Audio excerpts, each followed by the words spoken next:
ప్రజాప్రభుత్వం రెండేళ్లలోనే ప్రగతి పథాన్ని సాధించింది. ఎన్నికల్లో ఇచ్చిన హామీలను అతి తక్కువ సమయంలో అమలు చేస్తూ ఆర్థిక స్వావలంబన సాధించే దిశగా ముందుకు దూసుకెళ్తుంది. గత బీఆర్ఎస్ పాలనలో జరిగిన విధ్వంసాన్ని సరిచేస్తూ ప్రజా ప్రయోజనాలకు పెద్దపీట వేస్తుంది. అన్నదాతలకు 2 లక్షల వరకు రుణమాఫీ చేసింది. నాడు వరి వేస్తే ఉరి అని అన్నదాతలను గత బీఆర్ఎస్ ప్రభుత్వం బెదిరించింది. కానీ నేడు వరి పండించే రైతులకు అండగా నిలిచింది ప్రజా సర్కార్. సన్న రకం ధాన్యానికి 500 రూపాయల బోనస్ అందించింది. 2024-25 ఖరీఫ్ సీజన్లో 128.17 లక్షల మెట్రిక్ టన్నుల ధాన్యాన్ని 22.01 లక్షల మంది రైతుల నుంచి సేకరించి 29,710 కోట్లను రైతుల ఖాతాల్లో నేరుగా జమ చేసింది. రైతు బీమా, రైతు భరోసా పథకాలను అమలు చేసింది. భూభారతిని తీసుకొచ్చి భూమికి సంబంధించిన బాధలను తీర్చింది.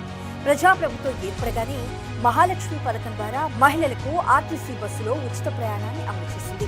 2024 ఫిబ్రవరి 27 నుంచి 500 రూపాయలకే గ్యాస్ బండర్ పథకాన్ని అమలు చేసి మహిళల జీవితాల్లో వెలుగు నింపింది. పేదల కోసం సన్నబియ్యం పథకాన్ని అమలు చేసింది. 1.3 కోట్ల రేషన్ లబ్ధిదారులకు నెలకు 2.10 లక్షల మెట్రిక్ టన్నుల సన్నబియ్యాన్ని పంపిణీ చేసింది. ఇందిరమ్మ ఇళ్ల పథకం పేరుతో నిరుపేదలకు పక్కా ఇళ్లను చేస్తోంది.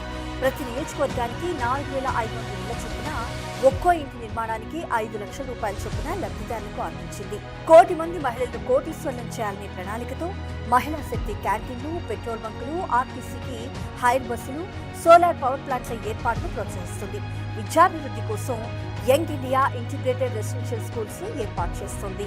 చేనేతకు చేయూత పేరుతో చేనేత రంగానికి 1000 కోట్ల రూపాయలు కేటాయించడమే కాకుండా చేనేత అభయహస్తం పథకాన్ని అమలు చేస్తోంది. టీజీపీఎస్సీ ద్వారా ఉద్యోగాలను పారదర్శకంగా భర్తీ చేసి నిబద్ధతను చాటుకుంది ప్రజాప్రభుత్వం. అలాగే 568 మందికి గ్రూప్ 1 ఉద్యోగాలు, 783 మందికి గ్రూప్ 2, 1,365 మందికి గ్రూప్ 3 ఉద్యోగాలు, 8,084 మందికి గ్రూప్ 4 ఉద్యోగాలు భర్తీ చేసి నిరుద్యోగుల జీవితాల్లో వెలుగు నింపింది. ఏడాదికి 2 సార్లు టెట్ నిర్మించడంతో పాటు మెగా డీసీ ద్వారా 11,062 ఉపాధ్యాయ ఉద్యోగాలు భర్తీ చేసింది. ఇలా దాదాపు 70,000కు పైగా వివిధ విభాగాల్లో ఉద్యోగాలను భర్తీ చేసింది.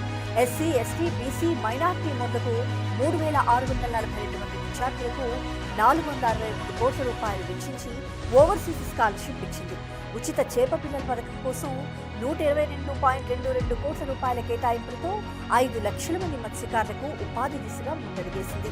రాష్ట్ర వ్యాప్తంగా ఉన్న 101 జలాశయాలు, 26,000కు పైగా ఉన్న చెరువుల్లో 94 కోట్ల రూపాయల భారీ ఖర్చుతో ఏకంగా 84 కోట్ల చేప పిల్లలు, 28.22 కోట్ల రూపాయలతో 10 కోట్ల రొయ్య పిల్లలను పంపిణీ చేస్తోంది ప్రజా సర్కార్. 6 లక్షల టన్నుల చేపల ఉత్పత్తి లక్ష్యంతో 5 లక్షల మంది మత్స్యకారులకు అండగా నిలిచింది. సామాజిక న్యాయం, సపండ వర్గాల సంక్షేమమే లక్ష్యంగా ఎస్సీ వర్గీకరణకు మార్గం చూపి కులగన్న చేపట్టి దేశానికే దిక్సూచిగా మారింది ప్రజా సర్కార్. నీళ్లు లేక నెరలుబారిన పాలమూరు పువ్వులను పాలమూరు రంగారెడ్డి ఎత్తిపోతల ప్రాజెక్టు ద్వారా పచ్చగా మార్చేందుకు ప్రజాప్రభుత్వం నడుమించింది. ముఖ్యమంత్రి శ్రీ రేవంత్ రెడ్డి గారి అధినాయకత్వంలోని ప్రజాప్రభుత్వం కేవలం అధికారం కోసం కాదు, తెలంగాణ బిడ్డల ఆత్మగౌరవం కోసం పనిచేస్తుంది. అసాధ్యమన్న అభివృద్ధిని సుసాధ్యం చేసి చూపించింది ప్రజాప్రభుత్వం.